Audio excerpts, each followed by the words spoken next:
F1 drivers fume at FIA after horrible calls ruined Dutch Grand Prix weekend. Everything fell off in Zandvoort. The coastal mist wasn't the only thing clouding the Dutch Grand Prix weekend. There was tension, confusion, and a whole lot of angry radio messages. But the real storm didn't come from the sky, it came from the FIA, dropping penalties like they were on a mission to rewrite the rulebook mid-race.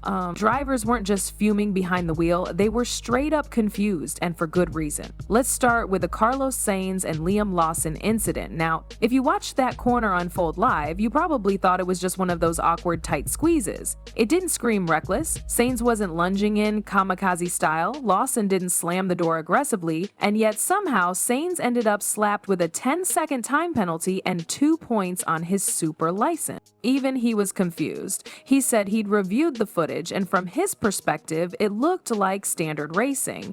Not clean, but not criminal either. Here's where it gets messy. The FIA's official explanation: they said Sainz was behind Lawson at the apex and therefore didn't have a right to the corner. Simple rulebook stuff, right? Except that's the problem. When the rulebook gets applied like a formula with no room for nuance, we end up in a situation where drivers don't know if they can fight for a position or if they'll get penalized for even trying. And the inconsistencies didn't stop there. Charles Leclerc pulled off a jaw-dropping overtake on George Russell, aggressive, bold, and right on the edge. Some loved it, others pointed out that Charles may have gone slightly off track and gained an unfair advantage. The stewards, they said it wasn't enough to warrant an investigation mid-race. Then they turned around and summoned both drivers after the checkered flag. Classic FIA move, wait until the race is over to drop the hammer, or in this case, maybe just wave it around. Russell's car was damaged from that very move, which affected his race pace. Leclerc ended up retiring later anyway, but during the race, neither knew if they were in the clear or being silently hunted by the stewards. That kind of uncertainty is exactly what rattles drivers. How do you commit to a move when you don't know what invisible line you might be crossing? Even Mercedes boss Toto Wolff weighed in. He said he didn't want Charles to get penalized, especially ahead of Ferrari's home Grand Prix in Monza. But even as he tried to keep things diplomatic, he hinted that the move didn't exactly scream legal overtake. In his words, the left side wasn't an overtaking spot, and that's never going to go. He basically called it Leclerc's fault without demanding a penalty. And somehow that's become the new normal. Everyone's quietly acknowledging that the rules don't make sense anymore, but nobody wants to say it too loud. Then came Hamilton's penalty, 5 seconds for not slowing down enough under double yellow flags. Now that might seem straightforward on paper. Double yellows mean danger and everyone has to lift off. But here's where things got ridiculous. Hamilton didn't even finish the race. So where's the penalty served? At Monza, of course. The FIA decided he slowed by 20 km/h compared to his practice pace, but that wasn't significant enough. Never mind the fact that the telemetry data took ages to be reviewed. The penalty came in long after the race was over, almost like an afterthought. And to really put the cherry on top, Lewis picked up 2 super license points too, his first in over 50 races.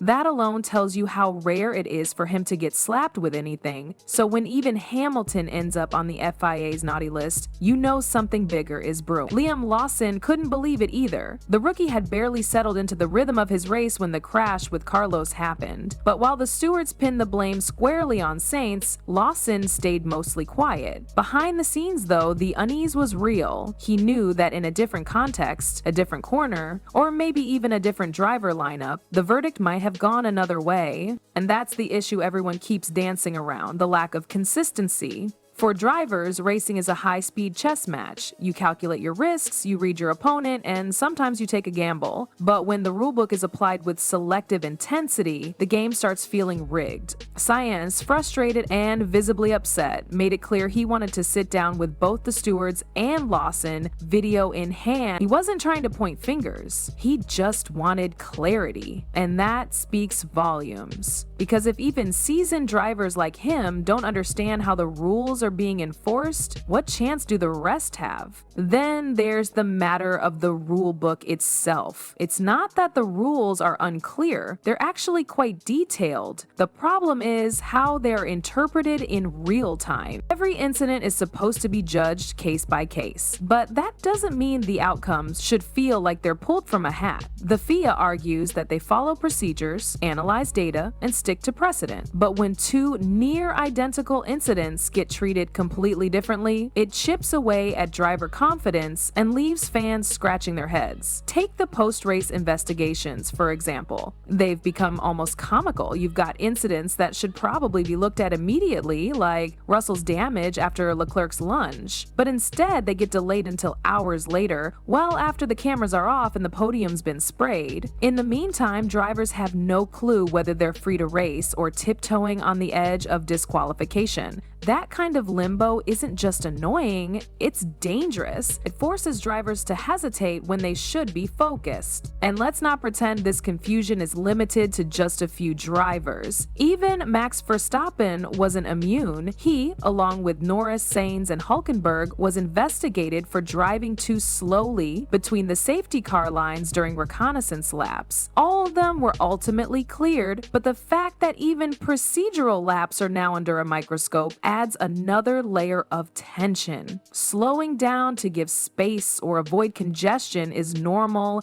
but the moment it's labeled as unnecessarily slow, you risk a penalty.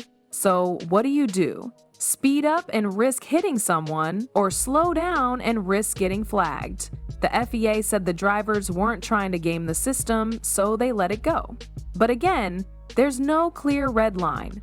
You're left relying on the steward's mood, the available telemetry, and maybe the weather that day. It's hard to operate with confidence when the ground keeps shifting under your feet. Meanwhile, fans are watching all this unfold with increasing frustration. They want battles, they want bold overtakes and dramatic wheel-to-wheel fights, but when every risky move ends in a time penalty and a super license warning, it's like watching a sport with the handbrake on. People tune in to see drivers push the limits, not tiptoe around invisible boundaries, hoping they won't get called into race control afterward.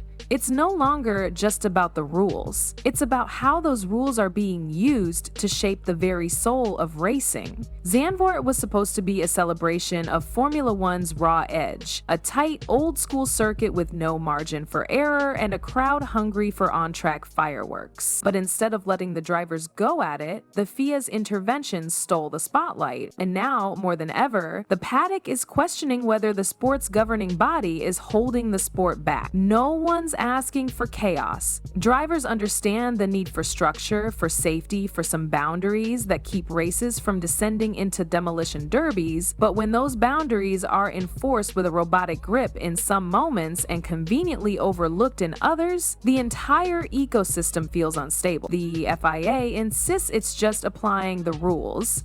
The problem is the interpretation of those rules seems to shift depending on the names, teams, and championship context involved.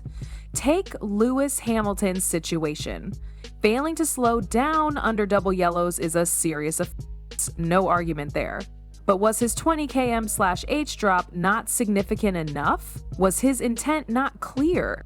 The fact that the data review took so long and the penalty was handed out long after the race had ended only adds to the suspicion that these calls are as much about timing optics as they are about upholding the rules. And the penalty didn't just vanish into the weekend fog. Because Lewis didn't finish the race, that 5-second penalty carries over to Monza. That means the next Grand Prix starts with a shadow already hanging over it before a single light goes out.